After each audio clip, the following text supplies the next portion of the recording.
கர்த்தர் எனக்கு சொந்தமா இருக்கிறார். ஆமேன். சிலர் வருத்தத்துல கூட இருக்கலாம்.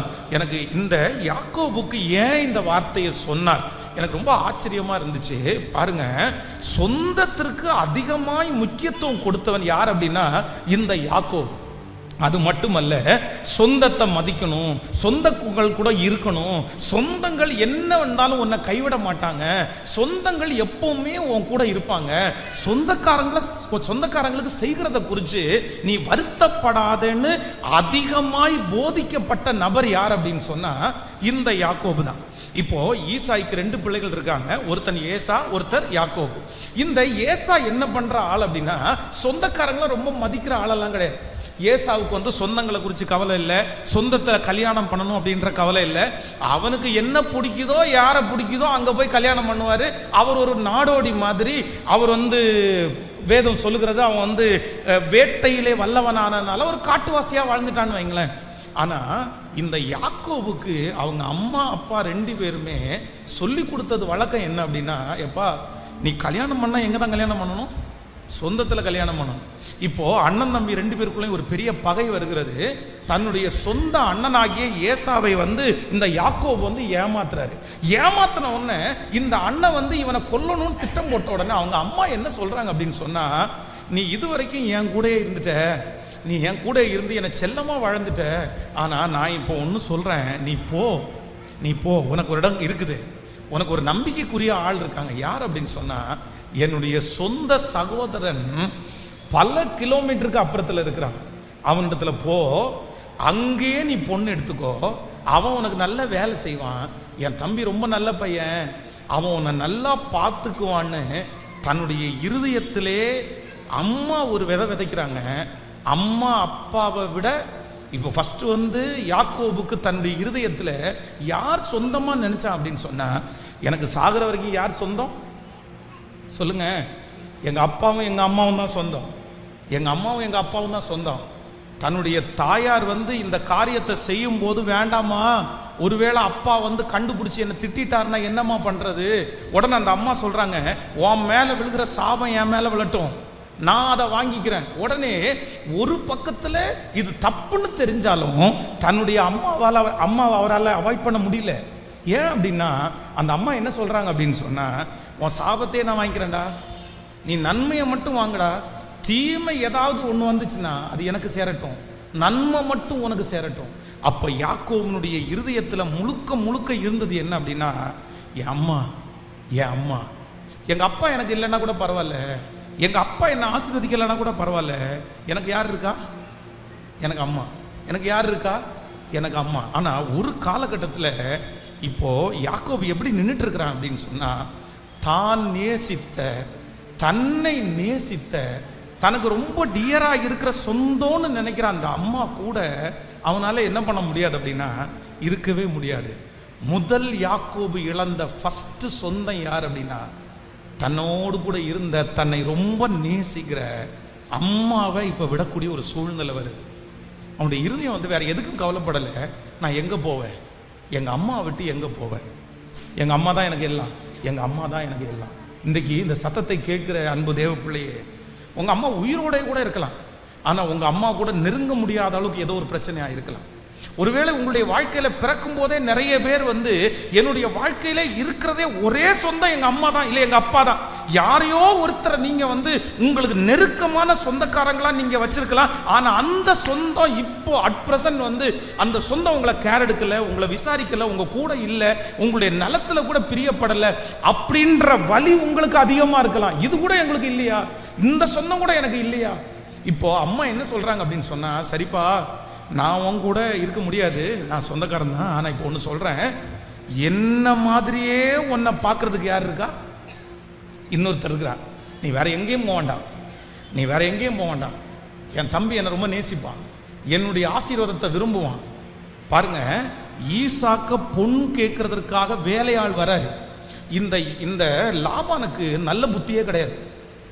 நீங்கள் நீங்கள் வேதத்தில் வாசித்து பாருங்க, தன்னுடைய பிள்ளைங்க 2 பேரையும் ஒரே ஒருத்தருக்கு கல்யாணம் பண்ணி கொடுக்கும் போதே நம்ம நினச்சிருக்கணும், தன்னுடைய பிள்ளைங்க 2 பேருக்கும் ஒன்றுமே கொடுக்காம தனக்கும் தன்னுடைய மகனுக்கு சேர்த்து வைக்கணும்னு நினைக்கும் போதே நினைக்கணும், இந்த லாபான் வந்து நம்ம வந்து என்ன சொல்றோம் அப்படின்னா, இந்த ஈசாக்குனுடைய கல்யாணம் ரொம்ப கிராண்டு, அந்த வேலைக்காரன் போன உடனே அந்த பொண்ணை வழியில சந்திச்சு அவளுடைய உபசரணையை பார்த்த உடனே, இல்லை நீங்க அனுப்புறதா அந்த பொண்ணை என் கூட அனுப்புங்க அப்படின்னு சொல்லுவான். உடனே அந்த பொண்ணு போகும். இது கர்த்தருடைய சித்தம் எல்லாமே நம்ம சொன்னாலும் எனக்கு ஒரு பெரிய ஆச்சரியம் என்ன அப்படின்னு சொன்னா, இந்த ரெபேக்காள் வந்து ரொம்ப அழகுள்ள பொண்ணு, ஒரே தங்கச்சி. இப்போ அந்த ஒரே தங்கச்சியை பொண்ணு கேட்கறதுக்குன்னு ஒருத்தர் வர்றாரு வீட்டில். அதுவும் மாப்பிள்ளை வரல, மாப்பிள்ளுடைய அப்பாவும் வரல. யார் வரா? வேலைக்காரங்க வராங்க. வேலைக்காரங்க வந்து இது கர்த்தருடைய சித்தம், உங்க பொண்ணை அனுப்புறீங்களான்னு சொன்னா, ஒரு உண்மையான பாசமுள்ள ஒரு அண்ணனா இருந்தா, நான் அண்ணனா இருந்தா என்ன சொல்லுவேன் அப்படின்னு சொன்னா, உண்மையிலே என்ன சொல்லுன்னு தெரியுமா? சார் உங்களை பிடிக்குது, இது 100% ஆண்டவருடைய சித்தம்னு நான் நம்புறேன், உங்களை ஆண்டவருடைய பிள்ளைன்னு நம்புறேன். ஆனாலும் மாப்பிள்ளையோ அவங்க அப்பாவையோ அவங்களுடைய ஃபேமிலியோ நான் வந்து ஒரு டைம் கூட பார்க்காம என் பிள்ளைய எப்படி இவளை அனுப்புறது? அனுப்பவே முடியாது சார். சரி ஒன்று இருக்கட்டும், பரவாயில்ல, ஒன்று பண்ணுறேன், நானும் கூட என் தங்கச்சி கூட வரேன், என் பாப்பா கூட நான் வரேன், பாப்பா அவங்க விட்டுட்டு அதுக்கப்புறம் நான் வேணா திரும்பி வந்துடுறேன்னு சொல்லுவான். ஆனால் இந்த லாபான் எனக்கு செஞ்சது வந்து என்ன தோணுது அப்படின்னா, அவன் வந்து பொண்ணை வேணா கூட்டிட்டு போலாமான்னு கேட்ட உடனே யார் மேல விடுறாருன்னா, அது ஒன்றும் இல்லை, அவ என்ன சொல்றாளோ அவளுடைய வாய்ப்பிறப்பை கேட்போம், அவ என்ன சொல்றான்னு கேட்போம். கேட்ட உடனே அந்த பொண்ணு என்ன சொல்லுது அப்படின்னு சொன்னா, நான் ரெடி, ஐ ஆம் ரெடி. அவன் என்ன தெரியல, இவனோட சேர்ந்து குப்பை கொட்டுறதை விடையும் இங்க பாடுபடுறதை விடையும் நம்ம போய் நல்லா வாழ்ந்துடலாம்னு நினைச்சாங்களேன்னு தெரியல, நான் போறேன் அப்படின்னு சொன்ன உடனே அந்த பெண்ணை அழைத்து, அதான் நீங்க 24ஆம் அதிகாரம் 58வது வசனத்தில் வாசிக்கும் போது எழுதி கொள்ளுங்கள், வாசிக்கலாம். ரெபேக்காளை அழைத்து இந்த மனுஷனோடே கூட போகிறாயா என்று கேட்டார்கள். அவள் போகிறேன் என்றாள். அடுத்த அப்படியே அவர்கள் தங்கள் சகோதரியாகிய ரெபேக்காளையும் அவள் தாதியையும் ஆபிரகாமின் ஊழியக்காரரையும் அவன் மனிதனையும் அனுப்புவித்து ரெபேக்காளை வாழ்த்தி, எங்கள் சகோதரியே நீ கோடாகோடியாக பெருகுவாயாக, உன் சன்னதியார் தங்கள் பகைஞருடைய வாசல்களை சுகந்தரித்து கொள்ளுவார்களாக என்று ஆசீர்வதித்தான். கைகளை அசைத்து ஒரு ஹல்லேலூயா சொல்லலாம். இப்போ இந்த சத்தத்தை கேட்குற உங்களை பார்த்து கேட்குறேன், சின்ன வயசுல பாட்டி மாமா இவங்க ரெண்டு பேரையும் பிடிக்குன்றவங்க கை தூங்க பார்க்கலாம். சின்ன வயசுல நல்லா கை தூக்குங்க. பாட்டி மாமா, இந்த உலகத்திலேயே நான் எத்தனையோ உறவுகளை பார்த்துருக்கிறேன், ஆனா இந்த சின்ன வயசுல பாட்டி மாமாவுடைய அந்த உறவு இருக்கு பாருங்களேன், ஐயோ ரொம்ப நல்லா இருக்கும். பாட்டி திட்ட மாட்டாங்க, பாட்டி நமக்கு ஊட்டி விடுவாங்க, பாட்டி நம்ம அம்மா அப்பாவை திட்டுவாங்க. பாட்டி அப்படின்னாலே பாட்டி வீடு அப்படின்னு, அதுவும் பஸ் ஏறி போகணும்னு சொன்னா நமக்கு ஒரு சந்தோஷம் வரும் தெரியுமா? ஃப்ளைட்டில் போனால் கூட அந்த சந்தோஷம் வராது. அதுவும் அங்கே ஒரு மாமா இருப்பார் பாருங்க, அந்த மாமா நம்மளை விசாரித்து, அந்த மாமா நம்மளை வண்டியில் கூட்டிகிட்டு போய், அந்த மாமா காலையில் நமக்கு டிஃபன் கொடுத்து, இந்த மாமா உறவு பாட்டியினுடைய உறவு நமக்கு நிறைய பேருக்கு, ஒரு சிலருக்கு ஒரு அமையாமல் இருந்திருக்கலாம். ஆனால் நான் நினைக்கிறேன், என்னுடைய சின்ன வயசில் எனக்கு உறவுன்னு சொல்லி ஒன்று வரும்போது, கன்னியாகுமரியில் கடையால் மூடு அப்படின்னு ஒரு இடம் இருக்குது, மறக்கவே முடியாது. அப்படின்னா அருமனையிலேருந்து அந்த கடையால் மூடுக்கு ஒரு வண்டியில் ஏறி போயிட்டோன்னா அவ்வளோ மகிழ்ச்சியாக இருக்கும். ஐயோ நான் பாட்டி வீட்டுக்கு போகிறேன், அங்கே மாமா இருப்பாங்க. இப்போ இந்த ரெபேக்காள் என்ன சொல்கிறாங்க அப்படின்னு சொன்னால், நான் உன் கூட இல்லைன்னு நீ பயப்படாத, என்ன நீ மிஸ் பண்ணுறேன்னு பயப்படாத, உனக்கு இன்னொரு நல்ல சொந்தம் இருக்குது. என்ன சொந்தம் அப்படின்னு சொன்னால், என்னுடைய ஓன் பிரதர், என்னுடைய சகோதரன் அங்கே இருக்கிறான். உடனே இவன் ஆசையாக அடுத்த சொந்தத்துக்கு நேராக போகும்போது, தூரத்தில் பார்த்த உடனே, தன்னுடைய மருமகனை பார்த்த உடனே அவருக்கு என்ன வருது? ஒரு பெரிய சந்தோஷம் வருது. வேதம் சொல்லுகிறது, ரெண்டு பேரும் கட்டி பிடிச்சி அப்படியே அழுறாங்க. சார் என் சிஸ்டருடைய பையனாப்பா, நீ இவ்வளோ பெருசாக வளர்ந்துருக்கிற, அழகாக இருக்கிறப்பா, வாப்பா அப்படின்னு சொல்லி கூட்டிட்டு போய் தன்னுடைய வீட்டில் வச்சு ஆகாரம் கொடுத்த உடனே இந்த யாக்கோபுக்கு என்ன அப்படின்னு சொன்னா, சும்மா மாமா வீட்டில் உட்கார்ந்து சாப்பிட்றது அவனுக்கு பிடிக்கல. நல்ல பிள்ளைகளுக்கு, நல்ல வாலிப தம்பிக்கு, நல்ல வாலிப தங்கச்சிக்கு எங்கேயுமே சும்மா இருந்து சாப்பிட்றது பிடிக்கவே பிடிக்காது.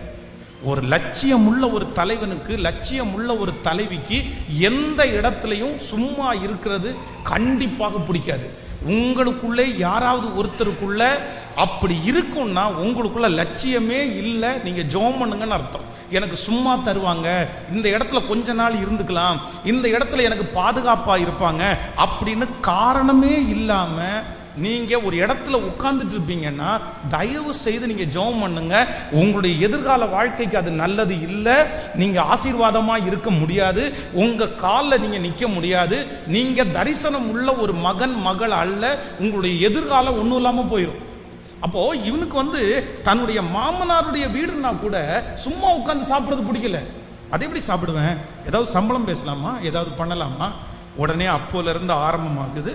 அந்த பொண்ணை பிடிக்குது. அந்த சம்பவம் தெரியும். 7 வருஷம் வேலை செய்ய சொல்றாரு. 7 வருஷம் வேலை செய்கிறாரு. ராத்திரியோட ராத்திரியா பொண்ணை மாத்துறாரு. சரி பரவாயில்ல, மாமா தானே, சரி நீ என்ன பண்ணணும்னு கேட்டால் அடுத்த பொண்ணுக்காக திருப்பி 7 வருஷம் அப்படின்றாரு. ராத்திரி களவாய் போனதெல்லாம் கொடுக்க சொல்றாரு. 10 முறை சம்பளத்தை ஏமாத்துறாரு. இப்போ கடைசியா இந்த யாக்கோபு என்ன கண்டுபிடிச்சார் அப்படின்னு சொன்னா, என்னுடைய அம்மான்னு ஒரு சொந்தம் இருந்துச்சு, அந்த சொந்தம் ரொம்ப நாள் என் கூட என்ன பண்ணலைன்னா நீடிக்கலை. இப்போ என்னுடைய மாமா எனக்கு ரொம்ப சொந்தக்காரர், எனக்கு தீங்கு செய்ய மாட்டாரு, அவருடைய பிள்ளையே நான் கல்யாணம் பண்ணதுனால அவருடைய புள்ள மாதிரி வச்சிருப்பாருன்னு நினைச்சா, இந்த மாமனார் சம்பளத்தை ஏமாத்தி தன் வாழ்க்கையை 20 வருஷமா, அதான் 30ஆம் அதிகாரத்தில் நான் வரும் முன்னே உமக்கு இருந்தது சொல்லுங்க கொஞ்சம். இந்த உண்மையான சொந்தக்காரருக்கு இந்த யாக்கோபு எப்படி உழைச்சிருக்காரு அப்படின்னு சொன்னா, நான் வரும் முன்னே உமக்கு இருந்தது கொஞ்சம், ஆனா நான் வந்த பின் கர்த்தர் உம்மை ஆசீர்வதித்ததினால் அது மிகவும், சொல்லுங்க, நிறைய செஞ்சு கொடுத்துட்டாரு.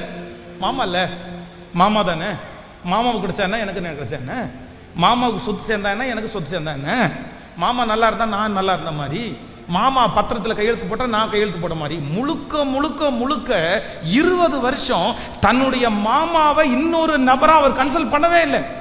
சொந்தக்காரன் அப்படின்னா ரத்த சம்பந்தமான உறவை தான் அவர் நினைச்சாரு. பரவாயில்ல பரவாயில்ல பரவாயில்ல, நான் வரும் முன்னே உமக்கு இருந்தது கொஞ்சம், நான் வந்தபின் கர்த்தர் உம்மை ஆசீர்வதித்தனால் அது மிகவும் பெருகி இருக்கிறது. இனி நான் என் குடும்பத்திற்கு, இப்போ இந்த 30ஆம் அதிகாரத்தில் தான் என்ன தோணுது அப்படின்னு சொன்னா, எனக்கு அம்மா சொந்தக்காரர் இல்லை, என் மாமா ஆசீர்வாதம் இல்லை, எனக்குன்னு என்ன இருக்குது சொல்லுங்களேன். இந்த வேதத்திலேயே எத்தனையோ பேர் இருக்கிறாங்க, எத்தனையோ பேர் இருக்காங்க. ஆனால் ஆண்டவர் ஆசீர்வதித்த, ஆண்டவர் உயர்த்தின, ஆண்டவர் நான் உன் கூட இருக்கிறேன்னு சொன்ன ஒரு சிலர் இருக்கிறாங்க.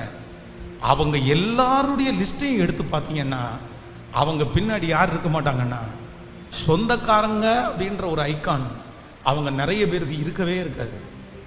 இன்றைக்கு இந்த ஃபாஸ்டிங் ப்ரேயரில் யாரோ ஒருத்தரை பார்த்தா ஆண்டவர் சொல்கிறாரு, நான் உனக்கு யார் அப்படின்னா, அதுக்கு தான் ஆண்டவர் சொல்கிறார், யாக்கோபே யாக்கோபே யாக்கோபே. உங்கள் அப்பா உன்னை பார்க்கும்போது நீ பொய்யன், உங்க அண்ணன் உன்னை பார்க்கும்போது நீ எல்லாம் எனக்கு சொந்தக்காரனா இருக்கிறதுக்கு தகுதியே கிடையாது. ஏன் அப்படின்னா நீ என்னை ஏமாத்தி என்ன வஞ்சிச்ச. ஏன்னா நீ யாக்கோபு, நீ யாக்கோபு. யாக்கோபு என்கிறதுக்கு எத்தன், நீ எனக்கு சொந்தக்காரன் இல்லை, நீ என்னுடைய சகோதரன் அப்படின்னு சொல்றதுக்கு நான் வெட்கப்படுறேன், நீ என்னுடைய தம்பின்னு சொல்றதுக்கு நான் வெட்கப்படுறேன், நீ என்னுடைய பிள்ளைன்னு சொல்றதுக்கு வெட்கப்படுறேன். இதுதான் யாக்கோபு. அப்ப ஆண்டவர் வாக்கு கொடுக்கிறாரு, நான் உனக்கு சொந்தக்காரன். எப்ப தெரியுமா? நீ இஸ்ரவேலா மாறினதுக்கு அப்புறம் உனக்கு சொந்தக்காரன் இல்லை, நீ யாக்கோபா இருக்கும் போதே உனக்கு நான் சொந்தக்காரன். அவங்க திருடன்னு சொல்லும் போதே நான் உனக்கு சொந்தக்காரன். அவங்க நீ சொந்தக்காரனா இல்ல, நீ தகுதியை இழந்துட்டேன்னு சொல்லும் போதே நான் உனக்கு யார் அப்படின்னா நான் சொந்தக்காரன். உங்க புருஷன் உங்களை அப்படி சொல்லும் போது, உங்களை சுத்தி இருக்கிறவங்க அப்படி சொல்லும் போது அப்ப சொல்றாரு. அதுதான் 2 வார்த்தை சொல்றாரு, யாக்கோபே இஸ்ரவேலே. கர்த்தர் யாக்கோபை தமக்காகவும் இஸ்ரவேலை தமக்கு சொந்தமாகவும் தெரிந்து கொண்டார். இந்த சத்தத்தை கேட்கிற யாரோ ஒருத்தருக்கு கர்த்தர் வாக்கு கொடுக்கிறார்.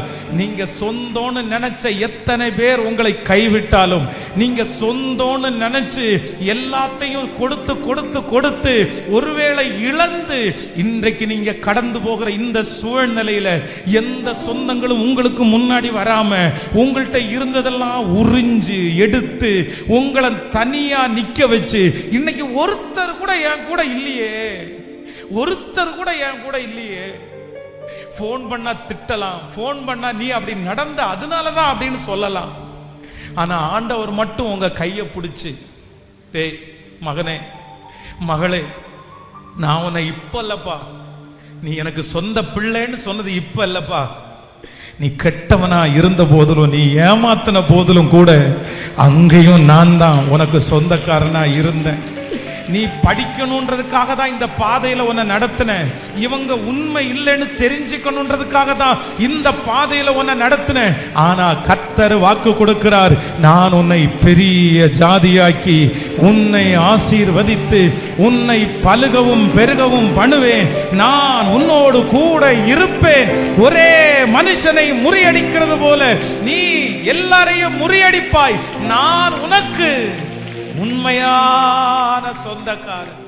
கைகளை உயர்த்தி, உங்க பிள்ளைக்கு ஒரு சொந்தக்காரங்க இல்லைன்னு நினைச்சு நீங்க ஏன் சிஸ்டர் கவலைப்படுறீங்க?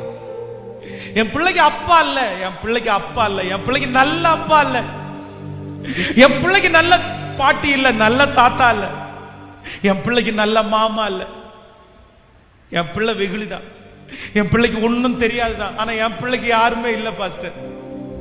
என் பிள்ளைக்கு அப்பான்ற பேர்ல தான் ஒரு அப்பா, என் பிள்ளைக்கு அம்மான்ற பேர் தான் ஒரு அம்மா, என் பிள்ளைக்கு மாமான்ற பேர்ல தான் பாஸ்டர் ஒருத்தங்க. ஆனா என் பிள்ளையினுடைய நன்மையை விரும்புகிறதுக்கு யாருமே இல்லை. என் பிள்ளை சொந்தக்காரங்கன்னு சுத்தி பார்த்தா பொறாமப்படுறவங்களும் எப்படி விளத்தழுனான்னு பார்க்கறவங்களும் தான் நிறைய பேர் இருக்கிறாங்க.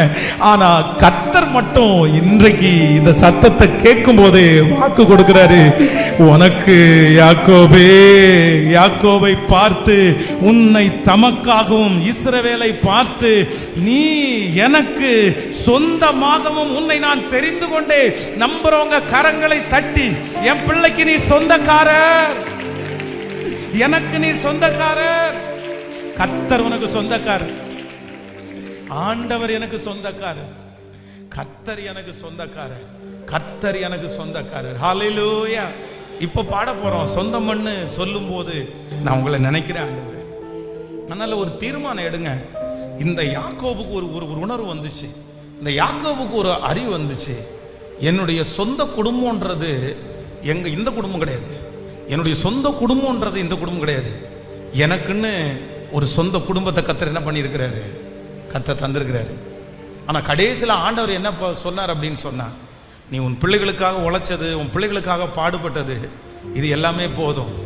லாஸ்ட் மினிட்ல உன்னுடைய பிள்ளைகள் கூட உனக்கு, உன்னுடைய பிள்ளைகளோ உன்னுடைய மனைவியோ அல்ல, யார் உனக்கு சொந்தக்காரங்க அப்படின்னா, நானே உன் பரிகாரி ஆகிய, சத்தமா சொல்லுங்க, நானே உன் பரிகாரி ஆகிய கர்த்தர், நானே உன் பரிகாரி ஆகிய கர்த்தர். ஹல்லேலூயா.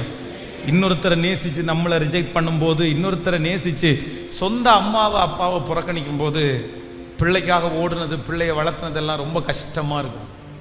இவ்வளோ எந்த அம்மாவும் எந்த அப்பாவும் தன்னுடைய பிள்ளைகளுடைய பாத்ரூமை கூட நிறைய பேர் அசுத்தமா நினைச்சதே சொல்லுங்களேன்.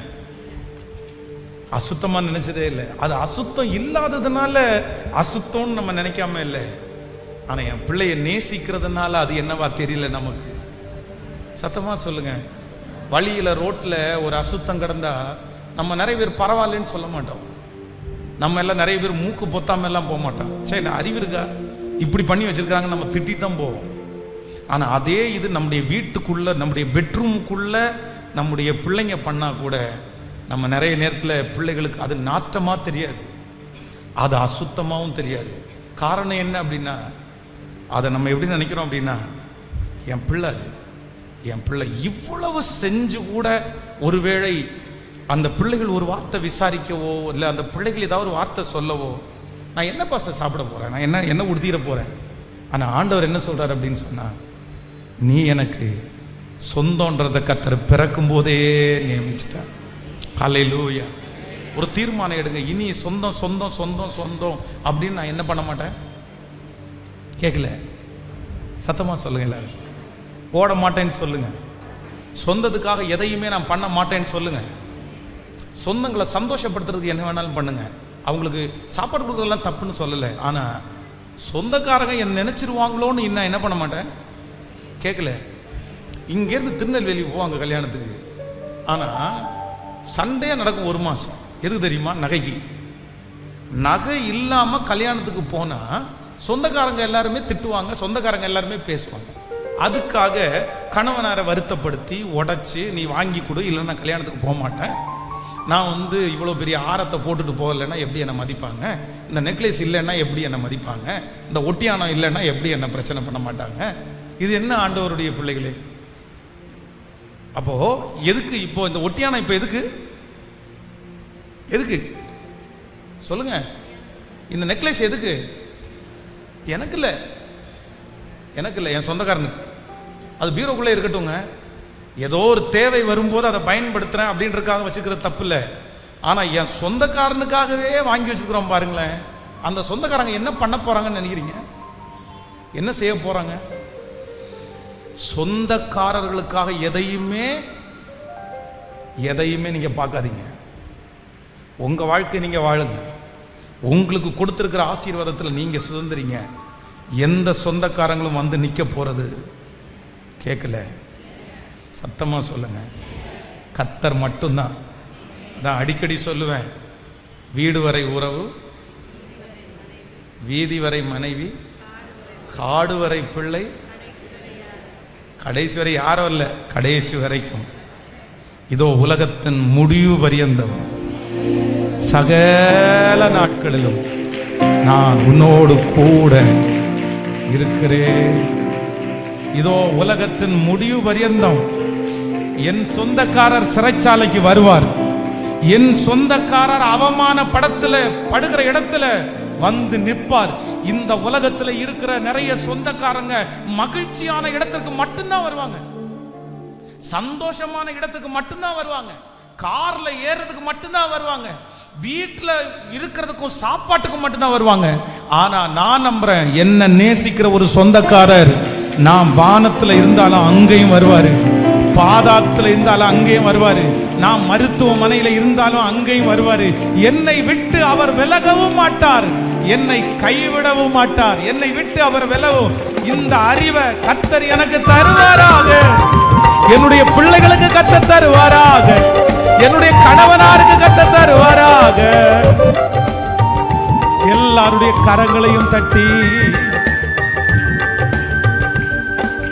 தழும்புகளா நான் சுகமானே, வார்த்தையினால் நான் பலனானே. தழும்புகளா நான் சுகமானே, வார்த்தையினால் நான் பலனானே, நான் பலனானே. சொந்தம் என்று சொல்லிக்கொள்ள பாடு, உம்மை விட யாரும் இல்லை. இப்ப கர்த்தர் நிறைய பேருடைய கையை பிடிக்கிற மகனே, இப்ப கிடையாது, உங்க அம்மா இருக்கும் போதே நீ எனக்கு சொந்தம். இந்த உலகத்துல எத்தனையோ பேர் இருந்த போதிலும், லட்சக்கணக்கான பேர் உன் சொந்தக்காரங்க இருந்த போதிலும், யாரையுமே நான் தேடி வரல, யாருக்குமே இந்த ரட்சிப்பை கொடுக்கல. ஆனா உனக்கு நான் ரட்சிப்பை கொடுத்தேன். என்னுடைய சொந்த ரத்தத்தை உனக்கு சிந்தனை நான் நிரூபிச்சேன். காரணம் என்னன்னா, நீ எனக்கு சொந்தமான ஜனம், நீ எனக்கு சொந்த பிள்ளை.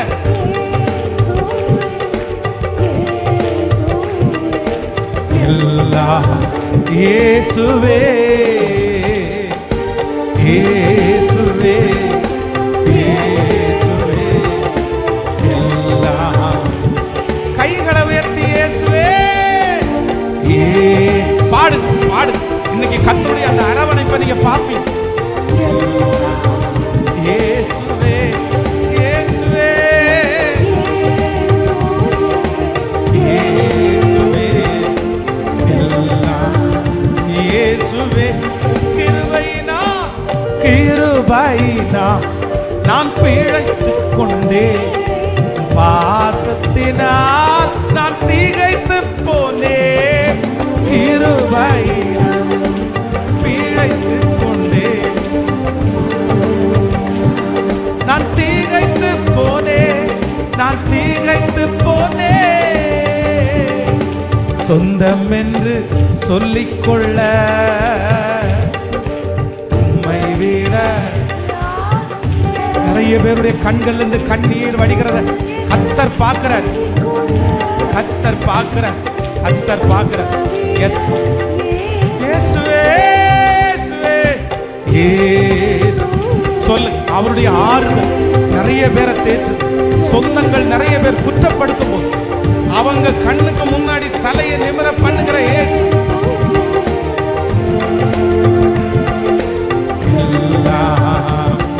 சத்தமா சொல்லுவோம் இயேசுவே இயேசுவே இயேசுவே எல்லாம் இயேசுவே. இப்ப சொல்லுங்க பார்க்கலாம். ஆவினா நான் பிழைத்துக் கொண்டே ஊழியத்திற்கா நான் உயிர் வாழ்வே. ஆவினா நான் பிழைத்துக் கொண்டே ஊழியத்திற்கா நான் உயிர் வாழ்வே. நான் உயிர் வாழ்வே. திரும்ப ஆவி நான் பிழைத்துக் கொண்டே ஊழியத்திற்காய் நான் உயிர் வாழ். சொல்லு. மாவே நான் பிழைத்துக் கொண்டே ஊழியத்திற்காய் நான் உயிர் வாழ்வே. நான் உயிர் வாழ்வே. சொந்தம் என்று சொல்லிக்கொள்ள உம்மை விட யார்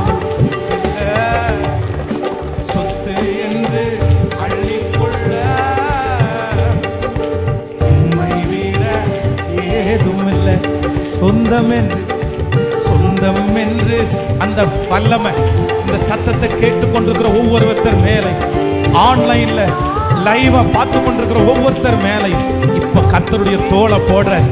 கர்த்தர் தட்டி கொடுக்கிற. நீ ஏன் யாரும் இல்லைன்னு நினைக்கிற? உனக்கு அப்பா இல்லாத காலத்துல நான் உனக்கு தகப்பன், உனக்கு அம்மா உனக்கு இல்லாத காலத்துல நான் உனக்கு அம்மா. அதனால்தான் கர்த்தர் சொல்றாரு, நீ யாக்கோபா இருக்கும் போதே நான் உனக்கு சொந்தம். நீ இஸ்ரவேலாய் மாறினதுக்கு பிற்பாடும் நான் தான் உனக்கு சொந்தம். கைகளை உயர்த்தி இயேசுவேன்னு. S yes S. நிறைய பேருடைய தோள்களில் அவருடைய கரத்தை வைக்கிறத நான் ஃபீல் பண்றேன். அவர் ஆற்றுறதை நான் ஃபீல் பண்றேன். நிறைய பேருக்கு தட்டி கொடுத்து உன்னை உற்சாகப்படுத்துறதுக்கு நான் சொந்தக்காரன் இருக்கிறேன். நான் உன் காலடிகளை உறுதிப்படுத்துவேன். நான் உன்னை வளர்த்துவேன். நான் உன்னை வளர்த்துவேன். நிறைய பேரை பார்த்தா ஆண்டவர் தீர்க்க தரிசனமான வார்த்தை கொடுக்கிறாரு. நான் உனக்கு சொந்தக்காரன், நான் உனக்கு இருக்கிறேன்றத நிரூபிப்பேன். யார் யார் எந்த சொந்தக்காரங்க நான் இல்லைன்னா உனக்கு யாருன்னு மிரட்டுனாங்களோ அவங்க முன்னாடி கர்த்தர் வாக்கு கொடுக்கிறார். உனக்கு ஒரு உண்மையான சொந்தக்காரர், யாருக்கும் தெரியாம உன்னுடைய உயர்வுல சந்தோஷப்படுகிற ஒரு சொந்தக்காரர் இருக்கிறார் என்கிறதை உங்களுக்கும் உங்கள் பிள்ளைகளுக்கும் நிரூபிப்பேன் என்று கர்த்தர் வாக்கு கொடுக்கிறார். கைகளை உயர்த்தி இயேசுவே நீர் எனக்கு போதும் சொல்லுங்க. நீர் என் பிள்ளைகளுக்கு போதும். Yes yes yes. பிரைஸ். தேவனுடைய ஒரு பெரிய வல்லமை, தேவனுடைய ஒரு பெரிய மகத்துவம். ஓ ஹalleluya. ஒரு பெரிய அரவணைப்பு இப்பொழுது இந்த ஃபாஸ்டிங் பிரேயர்ல ஒவ்வொருவரையும் நினைக்கிறத நாம் பார்க்கிறேன். ஜெபிக்கிறவங்க ஜெபிங்க. இயேசுவேன்னு கூப்பிடுறவங்க கூப்பிடுங்க. அப்பா இயேசுவே. தேவ வல்லமை, தேவ வல்லமை. இனி அந்த ஃபீல் உங்களுக்கு இருக்காது. இனி அந்த தடுமாற்றம் உங்களுக்கு இருக்காது. இனி அந்த எதிர்பார்ப்பு உங்களுக்கு இருக்காது. நீங்க நிறைய பேருக்கு ஆறுதலாய், நீங்க நிறைய பேருக்கு சாட்சியாய் இயேசுவேன்னு கூப்பிட கூப்பிட வல்லமை வல்லமை வல்லமை வல்லமை வல்லமை. அக்கினி, தேவ அக்கினி, தேவனுடைய கரம், தேவனுடைய கரம். வலது கை என் பிள்ளையினுடைய தலையின் மேல் இடது கரத்தினால் அணைத்துக் கொள்ளுகிற தேவனுடைய மகிமை. அந்த வாலிப தம்பி அனாதையை போல இருக்கிற அந்த வாலிப தம்பி அனாதையை போல இருக்கிற அந்த வாலிப தங்கச்சி மேல இப்போ தேவனுடைய ஒரு வார்த்தை, தேவனுடைய ஒரு அரவணைப்பு, தகப்பனுடைய ஒரு அன்பு, தாயினுடைய ஒரு அன்பு இப்போ எந்த இடத்துல இருந்தாலும் தொடப்படுவதாக, தொடப்படுவதாக, தொடப்படுவதாக. எனக்கு யாரும் இல்லை, எனக்கு யாரும் இல்லைன்னு நினைக்கிற அந்த பிள்ளை மேல இப்ப கர்த்தருடைய கரம் இப்ப அமருவதாக, அமருவதாக. அந்த தகப்பனார் மேல அமருவதாக.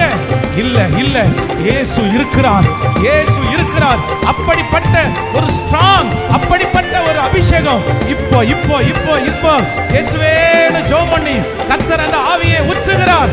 நீ தனிமை இல்ல, நீ தனிமை இல்ல சகோதரியே, நீ தனிமை இல்ல சகோதரனே, நீ தனிமை இல்ல. இயேசு சொல்லுகிறார், நான் உனக்கு சொந்தக்காரன். எஸ் எஸ் எஸ், நீ யாக்கோபா இருக்கும் போதே சொந்தக்காரன். இஸ்ரவேலில் உனக்கு சொந்தக்காரனா இல்லாம இருப்பேனோ? ரத்தனரே உம் தாழும்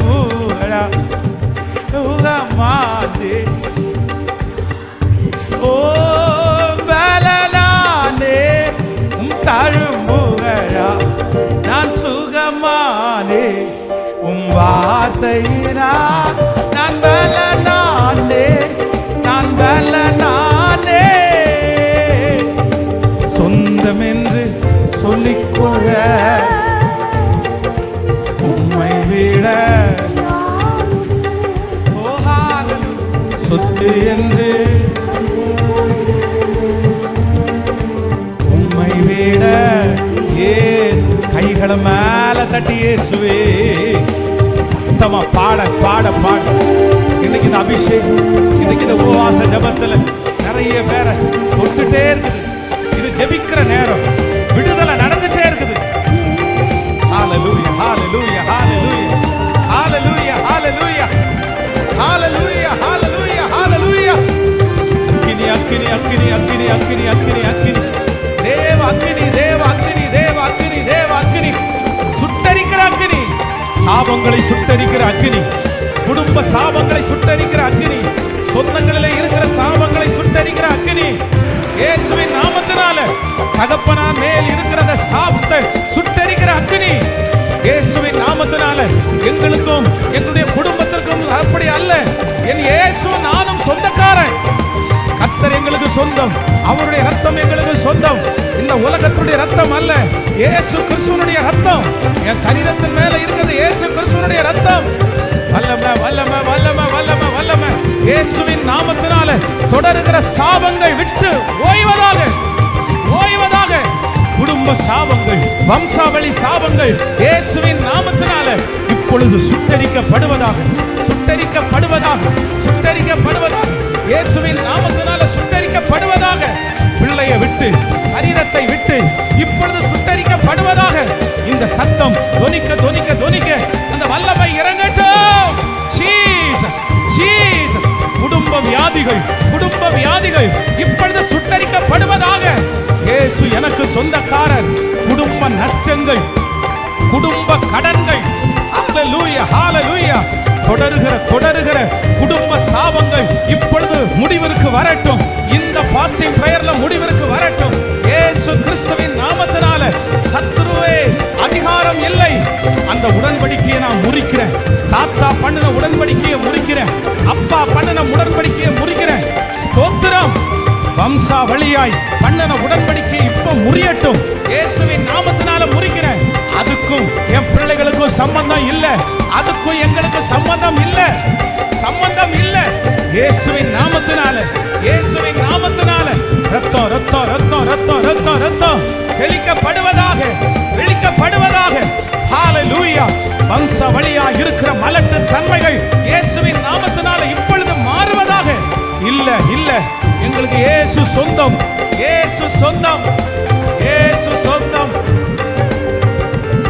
தலரம் தனரல தனலரம் ரோதலரம் தனரேலத்தரா. Thank you Jesus, thank you Jesus. சொந்தம் என்று சொந்தம் என்று சொல்லிக்கொள்ள சொல்லிக்கொள்.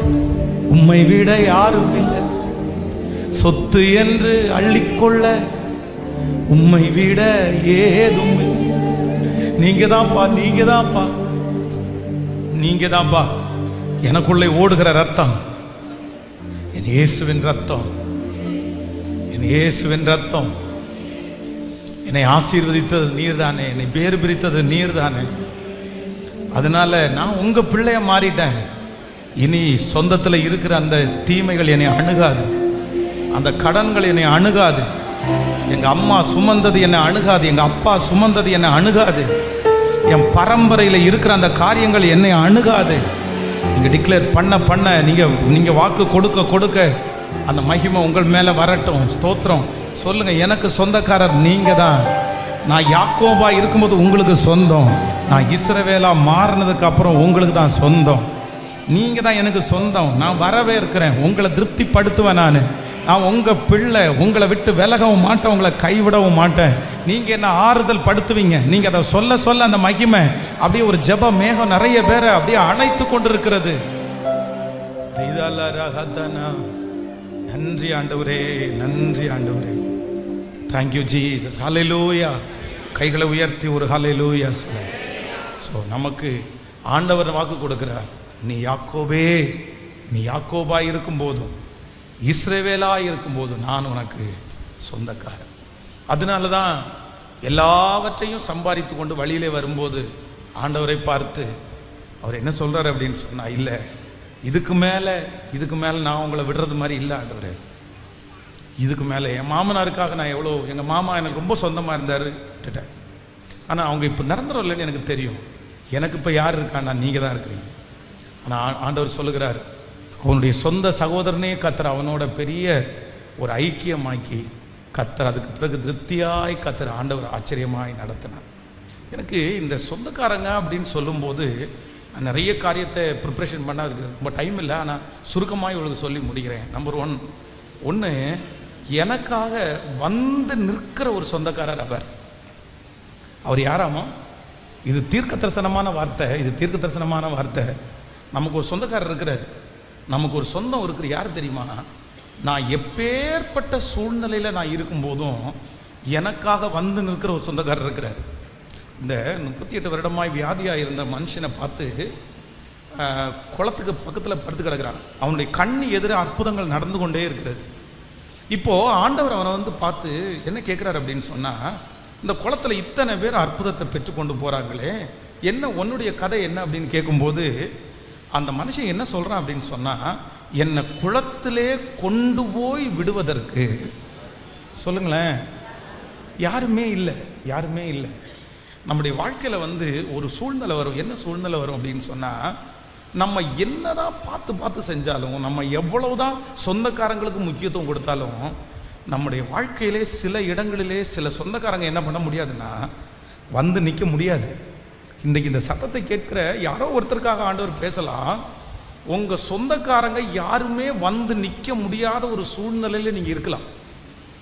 அவங்கள கூப்பிட்டு பார்க்கலாம், இல்லை எனக்கு பிஸியாக இருக்குது, நான் வர முடியல, எனக்கு டைம் வேலை இருக்குது, என்னால் முடியாது, எனக்கு யாரையும் தெரியாது. இப்போது இந்த நீங்கள் 5ஆம் அதிகாரம் யோவான் சுவிசேஷம் 7வது வசனத்தில் வாசித்து பார்ப்பீர்களானால், அதற்கு வியாதிஸ்தன் ஆண்டவரே தண்ணீர் கலக்கப்படும் போது என்னை குளத்திலே கொண்டு போய் விடுவதற்கு ஒருவரும் இல்லை, நான் போகிறதுக்குள்ளே வேறு ஒருவன் எனக்கு முந்தி இறங்கி விடுகிறான். இவன் முயற்சியில் தோற்று போகவே இல்லை.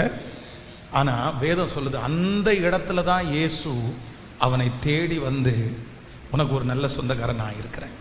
நான் நம்புகிறேன் இன்றைக்கி இந்த ஃபாஸ்டிங் ப்ரேயரில் ஆண்டவர் உங்களுக்கு கிருபையாய் கத்தர் வாக்கு கொடுக்குறார். வர முடியாத சொந்தக்காரங்க இருக்கிற அந்த சூழ்நிலையில் நான் உனக்காக வருவேன் என்று. நீங்கள் ஒருவேளை நிறைய பேர் விரும்பாதவங்களாக கூட இருக்கலாம், நீங்கள் விரும்பலையா இருக்கலாம். எனக்கு யாருமே என்னை இந்த நிலைமையில் பார்க்குறத நான் விரும்பலை பாஸ்டர், அதனால் ஏதாவது ஒரு சொந்தக்காரங்க என்னை வரணும்னு சொன்னால் கூட நான் என்ன சொல்கிறேன்னா, நீங்கள் வர வேண்டாம். ஏன்னா அவங்க வந்து பார்த்தா என்ன பண்ணுவாங்கன்னு எனக்கு தெரியும், அவங்க வந்து பார்த்தா என்ன சொல்லுவாங்கன்னு எனக்கு தெரியும். அந்த மாதிரி ஒரு சூழ்நிலையிலே ஒருவேளை இந்த சத்தத்தில் இருக்கிறவர்கள் நீங்கள் இருக்கலாம். எனக்கு சொந்தக்காரங்க வரவே வேண்டாம், இல்லை வர முடியாத ஒரு இடத்துல, இல்லை அவங்க எல்லாருமே ரொம்ப பிஸி, நான் வர முடியாது. இந்த ஓஎம் புக்ஸ் நீங்கள் நிறைய பேர் கேள்விப்பட்டிருக்கீங்கன்னு நினைக்கிறீங்க. ஓஎம் புக் அப்படின்றது வந்து ஒரு பெரிய நெட்வொர்க். அவங்க வந்து இன்றைக்கி தான் இந்த புக்கு படிக்கிறதெல்லாம் ரொம்ப குறைவானதுனால நமக்கு நிறைய பேருக்கு இப்போ இருக்கிற ஜென்ரேஷனுக்கு அது குறைஞ்சே தவிர, ஒரு காலகட்டத்தில் இந்த ஓஎம் புக் அப்படின்றது ரொம்ப ஃபேமஸ்ஸு. கிறிஸ்டியன் வேர்ல்டுலே வந்து அவங்க ஒரு பெரிய நெட்வொர்க்கு, நிறைய ஊழியங்கள் செய்திருக்கிறாரு. அப்போ வந்து அந்த ஓஎம் புக்கினுடைய அந்த நிறுவனர் இருக்கார்ல, அதனுடைய தலைவர், அப்போ அந்த தலைவர் வந்து 2-3 பேரை வேலைக்கு வச்சுருந்துருக்கிறாரு.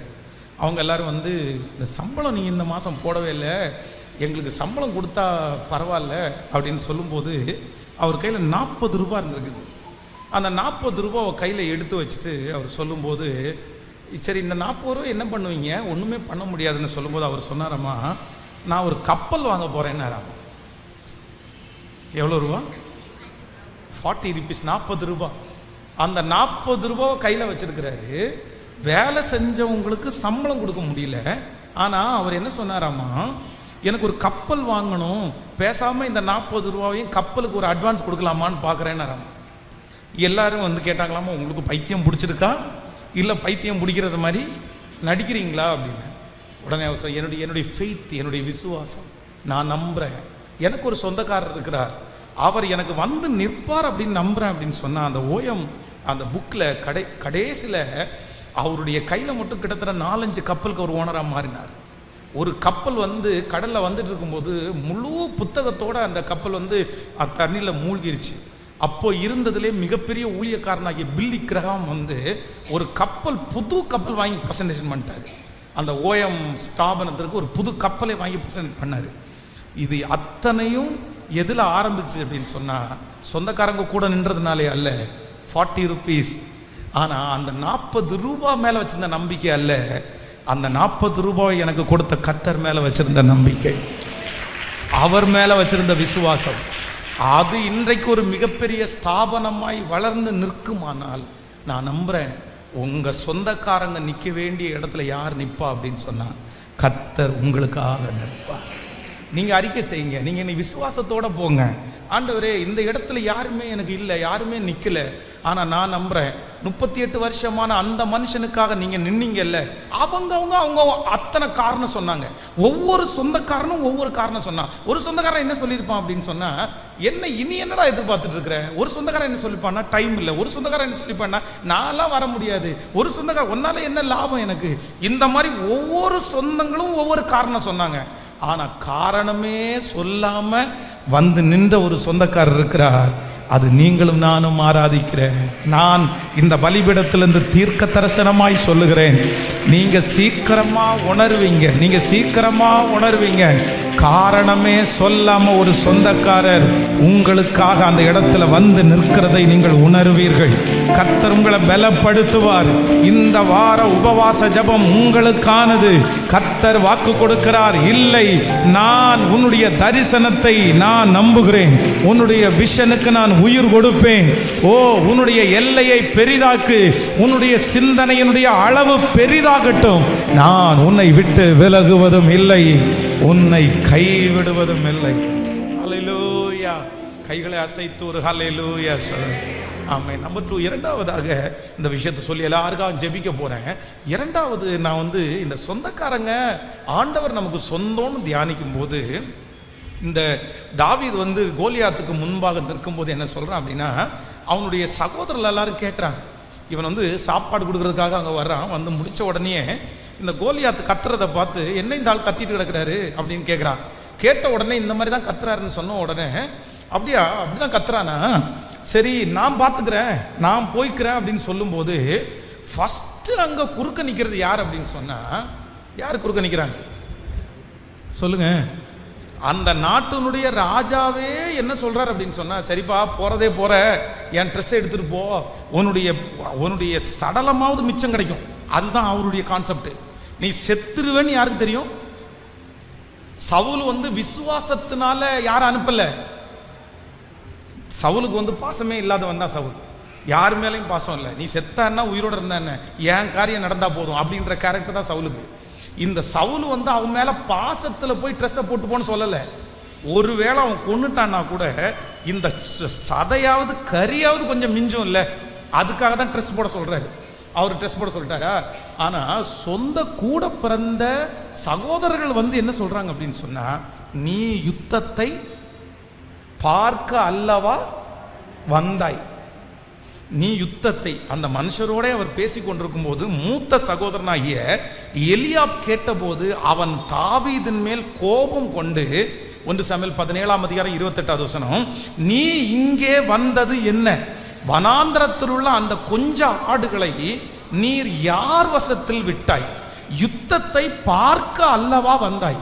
உன் துணிகரத்தையும் உன் இருதயத்தின் அகங்காரத்தையும் நான் அறிவேன் என்றார். அடுத்த வசனத்தை வாசிக்கலாம். அதற்கு தாவீது, நான் இப்பொழுது செய்தது என்ன? நான் வந்ததற்கு முகாந்தரம் இல்லையோ என்று சொல்லி. ஹல்லேலூயா. கைகளை அசைத்து ஒரு ஹல்லேலூயா சொல்லலாம். இங்கே கூட பிறந்த ஒரு சொந்தக்காரங்க இருந்தாங்க. நீ அந்த கொஞ்சம் ஆடுகளை யார் வசத்தில் விட்டு வந்தாய்? யுத்தத்தை பார்க்க அல்ல வந்தாய். இப்போ என்ன சொல்ற அப்படின்னு சொன்னா, உன் இருதயத்தின் அகங்காரத்தை எங்களுக்கு தெரியும். திமிரு பிடிச்ச பையன் நீ, ஆக்டிவிட்டி நீ ரொம்ப வித்தியாசமாக காமிக்கிற, நீ போயிரு அப்படின்னு அவங்க சகோதரன் சொல்லுகிறான். ஆனால் ஆண்டவர் தாவீதை கோலியாத்தினுடைய கையில், கோலியாத்தை தாவீதனுடைய கையில் ஆண்டவர் கொடுத்து என்ன சொல்றார் அப்படின்னு சொன்னா, அத்தனை சொந்தங்களும் கர்த்தர் தாவீதோடு இருக்கிறத அதே இடத்திலே கண்டார்கள். இரண்டாவதாக நான் உங்க எல்லாரையும் பிளஸ் பண்றேன். ஆண்டவர் உங்களுக்கு சொந்தக்காரராக இருக்கிறத நிறைய பேர் உங்களுடைய சொந்தங்களே அதை பார்ப்பார்கள். கண்டிப்பா பார்ப்பாங்க. ஆண்டவர் சொந்தங்களுக்கு முன்னாடி கர்த்தர் வெட்கப்படுத்த மாட்டார். சொந்தங்களுக்கு முன்னாடி கர்த்தர் அவமானப்படுத்த மாட்டார். இன்னைக்கு ஒருவேளை நீ திமிரு பிடிச்சவன், உனக்கு இது வேணும், உனக்கு இது அவசியம், நீ ஆடின ஆட்டம் என்ன, உங்களுடைய சொந்தக்காரங்க உங்க மனசை உடைக்கிறது போல எத்தனையோ வார்த்தைகளை சொல்லலாம். நீ பார்க்கல, உனக்கு எதுக்கு இந்த தேவையில்லாத வேலை, நீ எதுக்கு இதெல்லாம் தலையிடுற, உனக்கு எதுக்கு வாங்கணும், நீ எல்லாம் இருக்கிற இதுக்கெல்லாம் வாங்கலாமா? பாஸ்டர் நீங்க சொல்ற வார்த்தையை அப்படியே சொந்தக்காரங்க பேசியிருக்கிறாங்க. ஆனா ஆண்டவர் சொல்றாரு, அவங்க வார்த்தைகளை எல்லாத்தையும் அதம் பண்ணி அவங்க கண்ணுக்கு முன்னாடி கர்த்தர் உங்களோடு கூட இருக்கிறதை, தாவீதோடு கூட இருக்கிறதை கர்த்தர் நிரூபித்தது போல உங்களோடும் கர்த்தர் இருக்கிறதை நிச்சயமாய் இது நடக்கும், இது நடக்கும். ஆண்டவர் உங்களோடு கூட இருக்கிறதை சொந்தங்களுக்கு முன்பாக நிரூபிப்பார். இவனுக்குள்ளே இவ்வளோ தைரியம் எங்கே இருந்து வந்தது என்று ஆச்சரியப்படுவார்கள், பிரமிப்பார்கள். நீங்க இப்படிப்பட்டவங்க அப்படின்ற அந்த விஷயத்தை அவங்க பார்த்துருக்கவே மாட்டாங்க. அற்பமா நினைச்சவங்க முன்னாடி கர்த்தர் உங்களை ஞானவான்களாய் கர்த்தர் நிறுத்த போறார். ஸோ நம்பர் 1, முதலாவதாக எனக்கு ஒரு சொந்தக்காரர் இருக்கிறார். அவர் யார் அப்படின்னா, நான் எங்கே இருந்தாலும் எனக்காக வருகிறவர். நம்பர் 2, எனக்கு ஒரு சொந்தக்காரர் இருக்கிறார். அவர் யார் அப்படின்னு சொன்னா, எல்லாருக்கும் முன்னாடியும் என் தலையை நிமிர பண்ணுகிற கர்த்தர். நீங்க விசுவாசித்த காரியத்தை கர்த்தர் செய்வார். அவர்களுக்கு முன்பாக கர்த்தர் சாட்சியாய் நிறுத்துவார். நீங்கள் ஒரு நாள் உங்கள் கைகளிலே கோலியாத்தினுடைய தலையை எடுத்துக்கொண்டு வருவீர்கள். அப்படி என்றால் உங்களுக்கு விரோதமாய் பயமுறுத்தி கொண்டிருந்த அந்த பிரச்சனையை உங்க கையில வச்சு ஆளுகை செய்து கர்த்தர் அதை வெற்றியோடு கொண்டு வருவதற்கு கர்த்தர் உதவி செய்வார். ஹல்லேலூயா. உங்க சொந்தக்காரங்க நிறைய பேர் நின்று பிரமிப்பா பார்ப்பாங்க. அப்பொழுது உங்களுக்கே அடையாளம் தெரியாம, உங்களை யாருன்னே தெரியாத ஒரு கூட்டம் உங்களை பார்த்து சொல்லுவாங்க, சவுல் கொன்றது 1000, தாவீது கொன்றது 10000 என்று முறையாய் பாடுவார்கள். அதை நான் என் தரிசனத்தில் நான் பார்க்குறேன். அதை எனக்கு முன்னாடி ஒரு விஷனா நான் கொண்டு வர்றேன். இந்த ப்ரேயரில் அட்டன் பண்ணுகிற யாரோ ஒரு சிலர் அப்படியே வெற்றியோடு நடந்து வருகிறார்கள். ஒரு பக்கத்தில் உங்கள் சொந்தக்காரங்க அற்பமாக பார்த்துட்டு இருக்கிறாங்க. ஆனால் இன்னொரு பக்கத்தில் அடையாளம் தெரியாத யாரோ ஒருவர், ஒரு டீம், ஒரு கம்பெனி பீப்புள்ஸ் வந்து நின்று கை தட்டி, இவன் கூட கடவுள் இருக்கிறாரு, இவன் பெரிய ஆளு சார், நீங்க ரொம்ப சாதிச்சிட்டீங்க, அந்த வார்த்தையை பேசுவாங்க. அப்பொழுது உங்களுக்கு முன்னாடி இருக்கிற சொந்தங்கள், உங்களை அற்பமா பார்த்தவங்க, பேசினவங்க ஆச்சரியப்படுவார்கள் என்று கர்த்தர் வாக்கு கொடுக்கிறார். இதை நம்புறவங்க கரங்களை தட்டி ஆமென், ஆமென், ஆமென், ஆமென், ஆமென் சொல்லுங்க. ஆமென். இது நடக்கும், இது நடக்கும், இது நடக்கும். கர்த்தர் எனக்கு சொன்னதை செய்யும் அளவு என்னை கைவிடுவது இல்லை. ஹல்லேலூயா. Thank you Jesus. ஆமென். எனக்கு ஒரு சொந்தமான, எனக்கு என்னுடைய தகப்பன், அவர் எனக்கு என்ன செய்வார் அப்படின்னு சொன்னா, அவங்க முன்னாடி என் தலையை நிமிர பண்ணுகிற கர்த்தர். ஆனாலும் அவ்வளோ பெரிய அற்புதம் நடந்து, சவுல் கொண்டது 1000, தாவீது கொண்டது 10000 என்று நிறைய சிஸ்டர்ஸ் பாடிட்டாங்க, நிறைய பேர் பாடிட்டாங்க. சவுல் அதை பார்த்து காய்மகாரம் ஆயிட்டான். ஆனா அங்க யாரும் இல்லை. அடுத்து சொல்லுங்க, சொந்தக்காரங்க யாரும் இல்லை. ஏன்னா அவங்க பார்வையை மாற்ற சொல்லுங்களேன். நான் சொல்றேன், உங்க சொந்தக்காரங்களுக்கு முன்னாடி கர்த்தர் உங்களை எவ்வளோ வேணாலும் ஆசீர்வதிப்பார். அவங்களுக்கு பிரமிப்பா தான் இருக்கும். ஆனா வெளியில என்னதான் காமிச்சுக்குவாங்கன்னா, நம்மளை எப்ப பார்த்தாலும் ஒன்றும் இல்லாதவங்கள தான் காமிப்பாங்க. ஆமே, நம்புறீங்கல்ல? நான் அப்படி நினைக்கல. என்னை பேர் சொல்லி கூப்பிடுறவங்க ரொம்ப குறைஞ்சிட்டாங்க. பேர் சொல்லி கூப்பிடுறவங்க ரொம்ப குறைஞ்சிட்டாங்க. பட் ஆனால் பேர் சொல்லி கூப்பிடுறது நல்லதான். இன்னைக்கு இருக்கிற ட்ரெண்ட் நிறைய பேர் கூப்பிடுறாங்க. பட் ஆனால் ஒரு மரியாதை, ஒரு கனம், ஒரு ஊழியம் வந்ததுக்கப்புறம் பார்த்தீங்க அப்படின்னு சொன்னால் நிறைய பேர் என்ன பண்ண மாட்டாங்கன்னா, பேர் சொல்லி கூப்பிட மாட்டாங்க. பாஸ்டர் அப்படின்னு கூப்பிடுவாங்க, இல்லைன்னா ஐயான்னு கூப்பிடுவாங்க. ஆனால் எனக்கு தெரிந்த ஒரு சொந்தக்காரர் இருக்கிறாங்க. அப்போ இந்த சொந்தக்காரங்க எல்லாருமே என்ன பேர் சொல்லி கூப்பிட்டு என்ன பண்ணியிருப்பாங்க, அதை அவங்க பழகிட்டாங்க. பேர் சொல்லியே கூப்பிட்டு பழகிட்டாங்க. பாஸ்டர் அவங்களுக்கு வாயில் வராதுன்னு வைங்களேன். அது ஒரு காலம். சரி, இப்போ அவங்க முன்னாடி ஆண்டவர் ஆசீர்வதிச்சிட்டாரு. சுற்றி இருக்கிற நிறைய பேர் பார்த்தீங்க அப்படின்னு சொன்னால் பாஸ்டர் பாஸ்டர் அப்படின்னு கூப்பிடுவாங்க. ஆனால் இவங்களுக்கு தெரியும், அவங்க கூப்பிடாம இருந்தால் கூட நமக்கு ஒன்றும் தெரிஞ்சுக்காது. ஆனால் வேணும்னே சத்தமாக பேர் சொல்லி கூப்பிடுவாங்க. என்ன அப்படின்னா, அவங்களுடைய மனசில் என்ன அப்படின்னா, நீ என்னதான் வளர்ந்தாலும் நான் உன்னை என்ன சொல்லி தான் கூப்பிடுவேன். நீ என்ன பெரிய ஆளா, நீ என்ன அப்படிப்பட்ட ஆளா, அதெல்லாம் ஒன்றும் கிடையவே கிடையாது. எனக்கு எப்போவுமே நீ, அது அவங்க கூப்பிட்றது தப்பு இல்லை. அவங்க வளர்ந்தவங்களா இருக்கலாம், சொந்தக்காரங்களா இருக்கலாம். அப்படி அவங்க பேர் சொல்லி கூப்பிட்றதுக்குன்னு ஒருத்தர் வேணுமே. அதை நான் தப்பாக சொல்லலை. ஆனால் என்ன, அவங்க மனசுக்குள்ள என்ன இருக்கும் அப்படின்னா, யார் அங்கீகரிச்சாலும் கேட்கல. சத்தமாக சொல்லுங்களேன். நான் பிறந்த ஊர் வலிய விலையில் ஒரு டீம் இப்போ யூத்து பசங்க நிறைய பேர் ஆண்டவருக்குள்ளே வந்துட்டு இருக்காங்க. அவங்க சமீபத்தில் எனக்கு கால் பண்ணி, பாஸ்டர் நம்ம ஊரில் நீங்கள் வளர்ந்த இடத்துல ஒரு கன்வென்ஷன் வைக்கணும் 3 நாள். அந்த 3 நாளையும் நீங்கள் தான் பிரசங்கம் பண்ணணும். ஸோ இங்கேருந்து ஒருத்தர் போய் இப்படிப்பட்ட ஊழியம் செய்கிறார் அப்படின்னு சொல்லி எங்களுக்கு ரொம்ப சந்தோஷமாக இருக்குது. நீங்கள் எத்தனையோ பேருக்கு ஆசீர்வாதமாக கர்த்தர் வச்சிருக்கிறாரு, நம்ம இடத்துக்கு உங்களை ஆசீர்வாதமாக வைக்க வேண்டாமா அப்படின்னு கேட்டாங்க இந்த இயர்.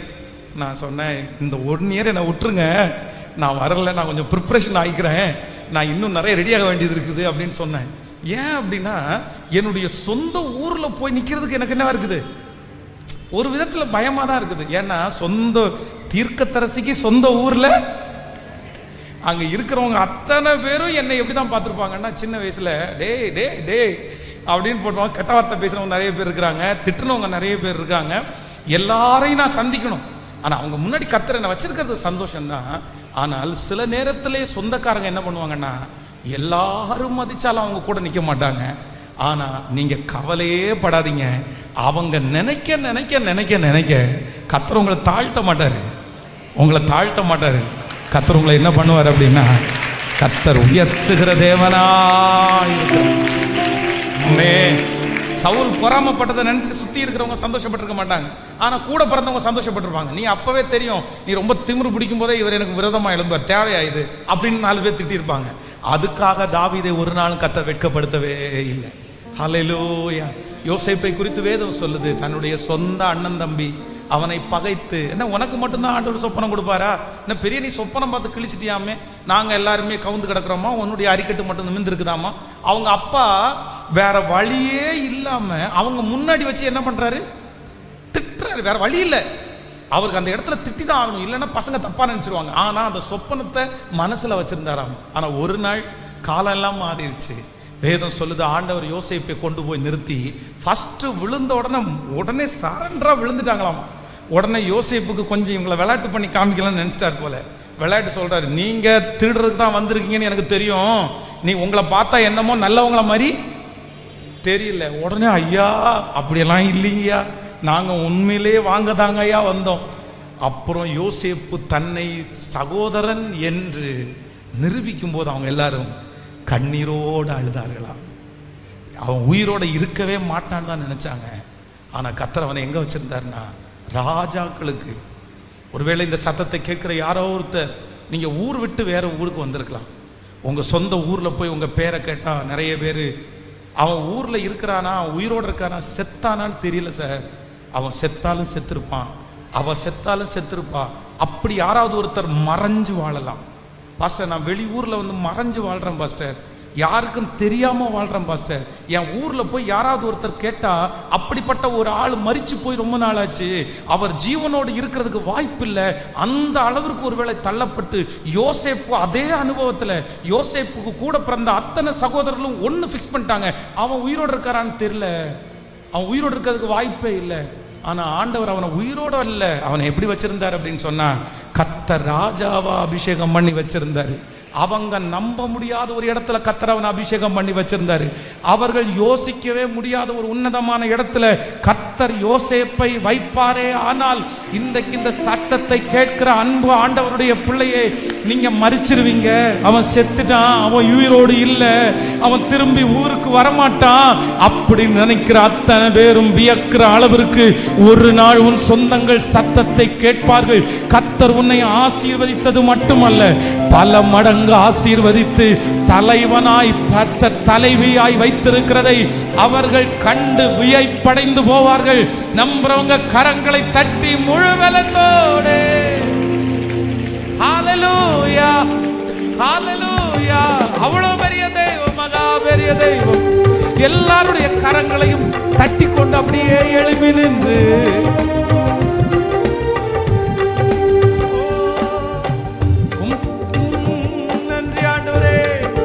தாழும்புகளா நம் சுகமானே, வார்த்தையினா நான் பலனா, கைகளை தாழும்புகளா நான் சுகமா, எல்லாருடைய கரங்களையும் தட்டி பாடு. நான் பலனானே, நான் பலனானே, சொந்தம் என்று சொல்லிக்கொள்ள யாரும் இல்லை, சொத்து என்று அள்ளிக்கொள்ள உம்மை விட ஏதும் இல்லை. விசுவாசத்தோடு பாடுங்க. சொந்தம் என்று சொல்லிக்கொள்ள praise the Lord, hallelujah. சொத்து என்று அள்ளிக்கொள்ள உம்மை விட ஏதும் இல்லை. கைகளை மேல இயேசுவே, இயேசுவே, இயேசுவே, இயேசுவே, வல்லமை, வல்லமை, இயேசுவே. இப்ப சொல்லுங்க, உம் கிருபையினால் நான் பிழைத்துக் கொண்டே, பாசத்தினால் நான் திகைத்து போனே, கிருபையினால் நான் பிழைத்துக் கொண்டே, பாசத்தினால் நான் திகைத்து போனே, நான் திகைத்து போனே. சொந்தம் என்று சொல்லிக்கொள்ள உம்மை விட யாரும் இல்லை, சொத்து என்று அள்ளிக்கொள்ள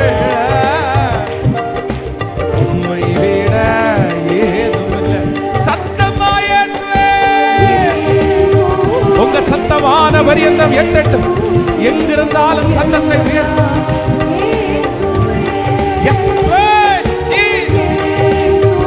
இந்த லைவ்ல கூட கேட்டுக்கொண்டிருக்கிற ஒவ்வொருத்தர் மேலையும் கர்த்தருடைய கிருபை, உம்மாவினா நான் பிழைத்து விட்டேன், ஊழியத்துக்கா நான் உயிர் வாழ்வேன். உம்மாவினா நான் பிழைத்து விட்டேன், ஊழியத்துக்கா நான் உயிர் வாழ்வேன், நான் உயிர் வாழ்வேன். சொந்தம் என்று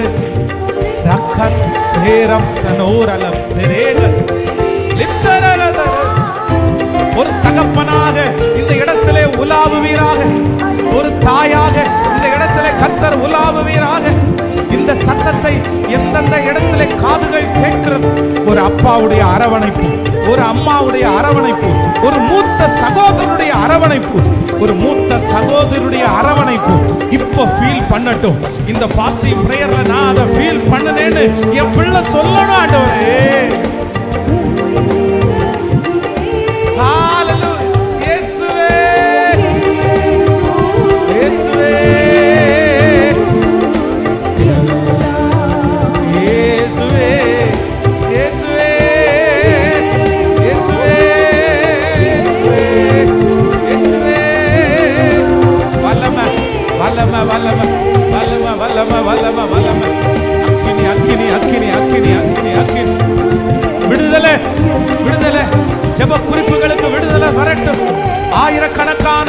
கேள்விகளுக்கு இப்பொழுது பதில் வரட்டும். இயேசுவே, இந்த உபவாச ஜபத்துல இறங்கும் அப்பா, இறங்கும் அப்பா, என் பிள்ளைகளுக்கு இறங்கும் அப்பா. உன் சத்துருக்களுக்கு முன்பாக உனக்கு ஒரு பந்தியை ஆயத்தப்படுத்துவேன். உன் சொந்தங்களுக்கு முன்னாடி உன்னை சாட்சியா நிறுத்துவேன்னு சொன்னீங்களே அப்பா. இப்போ இப்போ இப்போ அவமானமா பாக்குற, அற்பமா பாக்குற, கேவலமா பாக்குற அந்த சொந்தத்துக்கு முன்னாடி தாவீதை அலங்கரித்த தெய்வம், யோசேப்பை அலங்கரித்த தெய்வம் இயேசுவே, என் சொந்தத்துக்கு முன்னாடி எனக்கு நிக்க கூட முடியல, நான் நிக்க மாட்டேன்.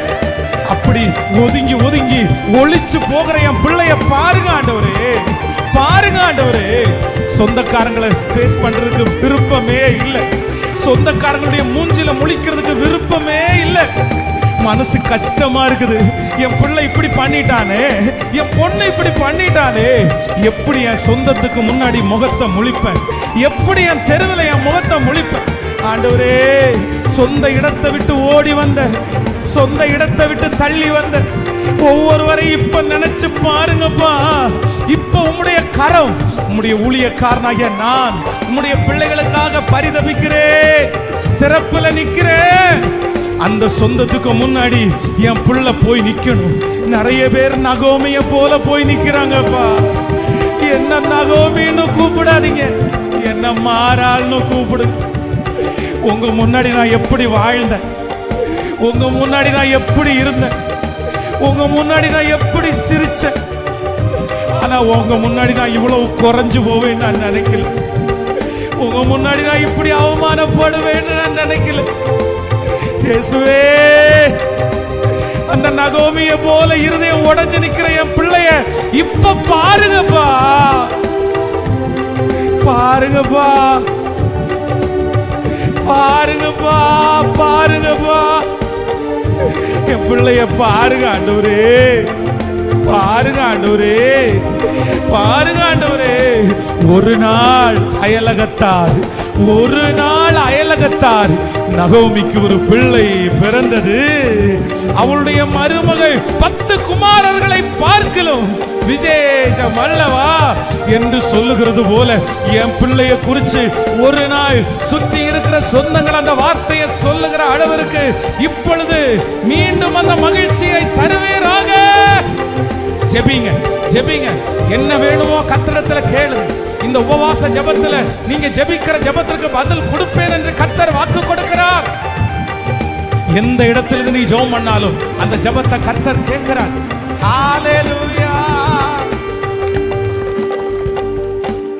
இயேசுவே, இயேசுவே, எல்லாம் இயேசுவே சொல்லிக்கொண்டே, இயேசுவே, இயேசுவே.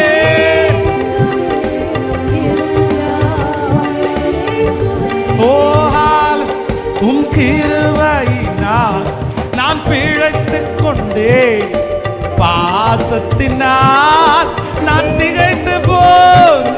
அப்பா, அப்பா, உங்க பாசத்தை நான் உணரேன், உங்க பாசத்தை நான் உணரேன். மீண்டும் கட்டுங்க ஆண்டவரே, மீண்டும் தூக்கி எடுங்க ஆண்டவரே. இந்த ஃபாஸ்டிங் பிரேயர்ல அற்புதத்திற்காக எதிர்பார்த்து வந்திருக்கிற ஒவ்வொரு பிள்ளைகளையும் இப்ப கண்ணோக்கி பாருங்க ஆண்டவரே. அவங்க மனசுல நினைச்சிருக்கிற அந்த ஜெப குறிப்புக்கு ஒரு அற்புதம் வரட்டும், நடக்கட்டும். நன்றி ஆண்டவரே, நன்றி ஆண்டவரே, நன்றி, நன்றி ஆண்டவரே, நன்றி, நன்றி, நன்றி. நீ ஒரு இரக்கம் செய்கிறதற்காக நன்றி ஆண்டவரே. நான் வந்து நிப்பேன், நான் வந்து நிப்பேன். யாக்கோபே, யாக்கோபே, நான் உனக்கு சொந்தக்காரன் அப்படின்னு மட்டும் நிறுத்தாம, யாக்கோபே இஸ்ரவேலே, யாக்கோபே இஸ்ரவேலே, யாக்கோபே இஸ்ரவேலே, யாக்கோபே இஸ்ரவேலே,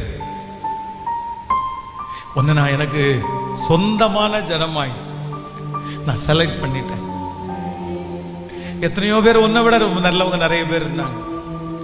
நீ வீக் அப்படின்னு எனக்கு தெரியும், நீ பலவீனமானவன்னு எனக்கு தெரியும். ஆனா உன்னை எனக்காக சொந்தமா, சொந்தமா சொந்தம். ஹல்லேலூயா, ஹல்லேலூயா. இயேசுதான் எனக்கு சொந்தக்காரர், இயேசுதான் எனக்கு சொந்தக்காரர். கர்த்தர் நிறைய பேருடைய வாயிலிருந்து இந்த வார்த்தை உச்சரிக்கப்படணும்னு தான் எதிர்பார்க்கிறாரு. இல்லப்பா, நான் தான்ப்பா உனக்கு இருக்கேன், நான் தான்ப்பா உனக்கு இருக்கிறேன். நீ யாருக்கும் எங்கேயும் போறதை நான் விட மாட்டேன், நான் விட்டு கொடுக்க மாட்டேன். நீ என் பிள்ளை. நீ அப்படி போனேன்னா கூட காயப்பட்டு தான்டா திரும்பி வருவேன், காயப்பட்டு தான்ப்பா திரும்பி வருவேன். நீ எனக்கு பிள்ளை, நீ எனக்கு பிள்ளை, நீ எனக்கு வேணும், நீ எனக்கு வேணும், நீ எனக்கு வேணும். நிறைய பேருடைய காதுகளில் இந்த சத்தம் கேட்டிருக்கு. நான் உன்னை கம்ஃபர்ட் பண்ணுவேன், நான் உன்னை அப்படி திருப்திப்படுத்துவேன், நான் உன்னை தட்டி கொடுப்பேன், நான் உன்னை ஆறுதல் படுத்துவேன். நீ அதை உணர்வ, நீங்கள் அதை உணர்வீங்க. நீங்கள் நிறைய பேர் அதை உணர்வீங்க. இந்த புதிய வாரத்தில் நீங்கள் உணர போறீங்க, புதிய மாதத்தில் நீங்கள் உணர போறீங்க. ஹல்லேலூயா. நீ ஒன்று மட்டும் சொல்லுங்க, நீங்க எனக்கு போதும்னு மட்டும் சொல்லுங்க, நீங்க எனக்கு போதும்னு மட்டும் சொல்லுங்க. எல்லாரும் சொல்லுங்க, நீங்க எனக்கு போதும்னு மட்டும் சொல்லுங்க. இல்லை மனசார சொல்லுங்க, நீங்க எனக்கு போதும் ஆண்டவரே, அப்படி திருப்தியா சொல்லுங்க.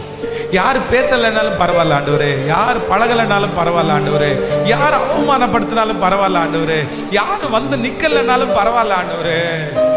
ஐயா, யாரும் என்ன நம்பாட்டி கூட பரவாயில்ல ஆண்டவரே, யாரும் நம்பாட்டி கூட பரவாயில்ல, யாரும் நம்பாட்டி கூட பரவாயில்ல. என் இருதயத்தை திறந்த ஆண்டவரை காமிக்க முடியும்.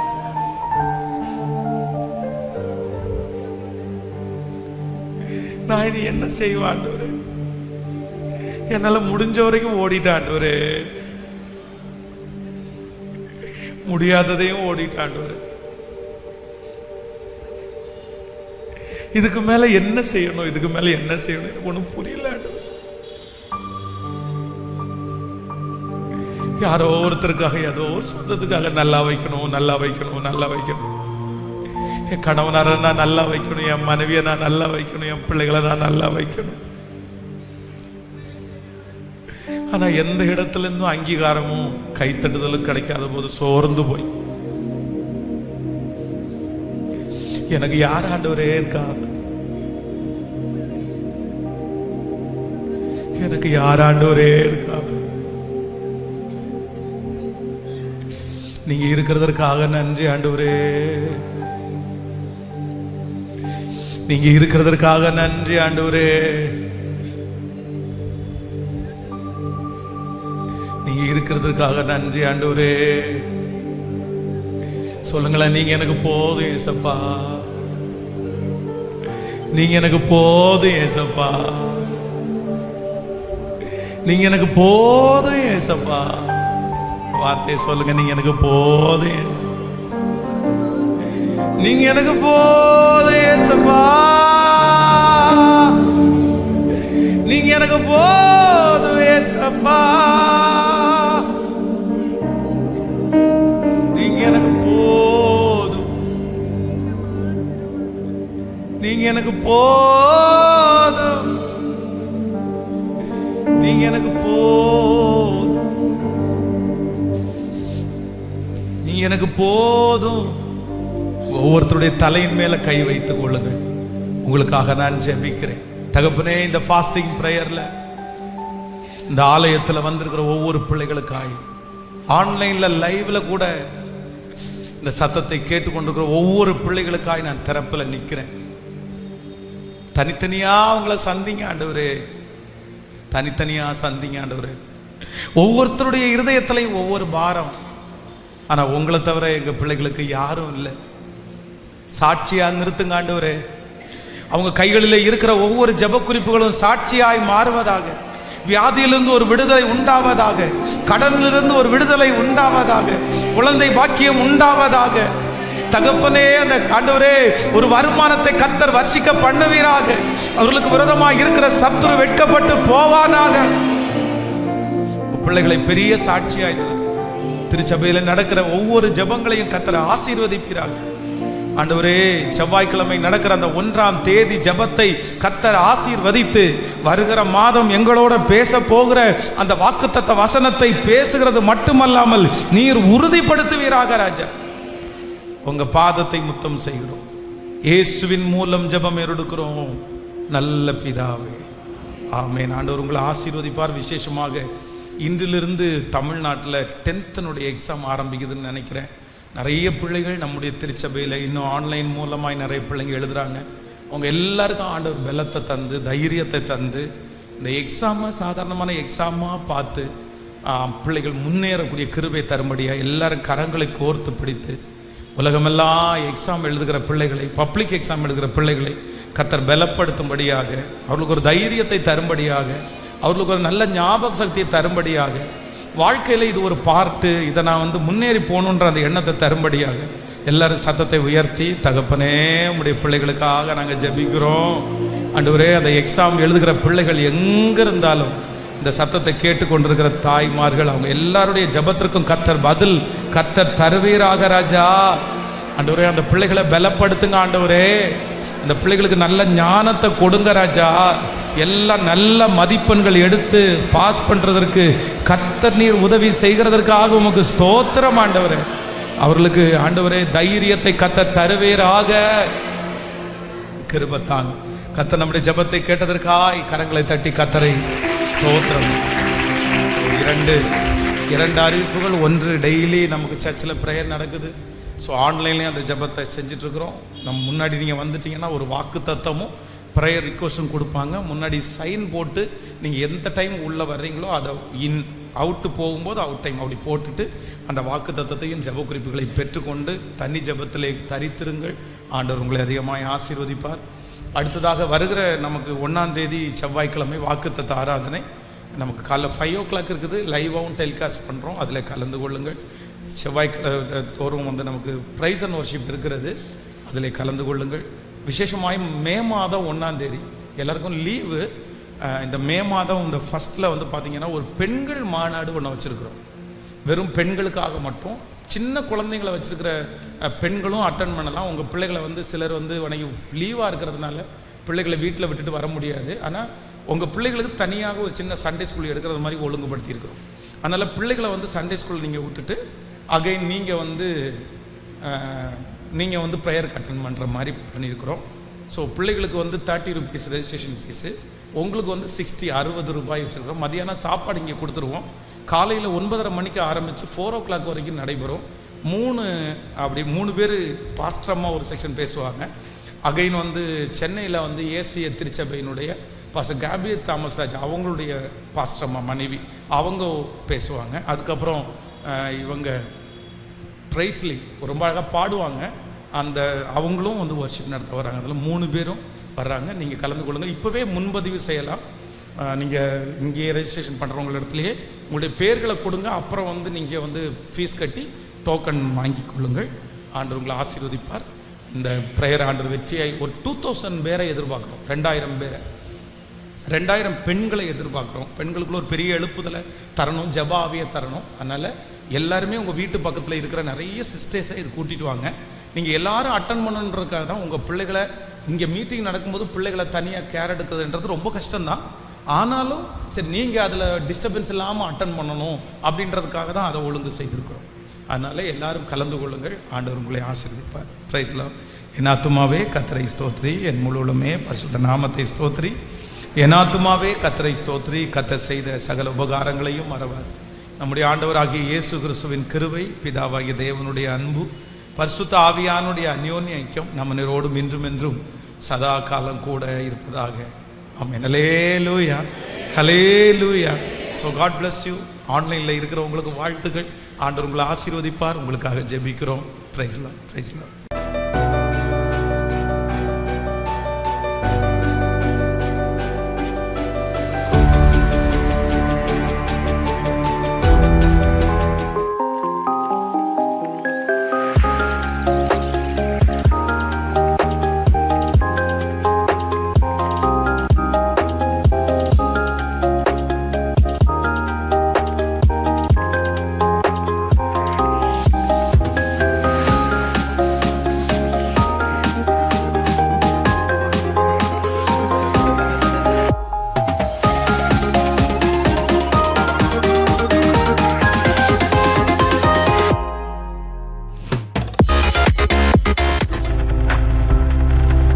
நீங்கள் பார்த்து கொண்டிருப்பது உங்கள் ஜாய் டிவி. உங்கள் துக்கம் சந்தோஷமாய் மாறும்.